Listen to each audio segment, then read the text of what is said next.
তুমি কি কখনো নিজের সাথে একা বসে ভেবেছ তুমি আসলে কে? এই দেহটা তুমি না, এই নামটা তুমি না, এই পরিচয়, এই দুনিয়া সবই সাময়িক একটা পর্দা।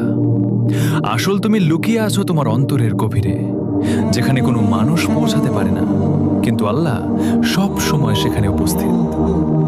মানুষ দুনিয়া গড়তে ব্যস্ত, কিন্তু নিজের আত্মাকে গড়ার সময় পায় না। এটাই সবচেয়ে বড় ক্ষতি। তুমি হয়তো অনেক কিছু অর্জন করছো, কিন্তু নিজের হৃদয়কে হারিয়ে ফেলছো। এটা কি কখনো অনুভব করো? নফস তোমাকে প্রতিদিন প্রতারণা করে, তোমাকে বড় হওয়ার স্বপ্ন দেখায়, কিন্তু আল্লাহর কাছে ছোট হেঁটে যাওয়াটাই আসল সফলতা।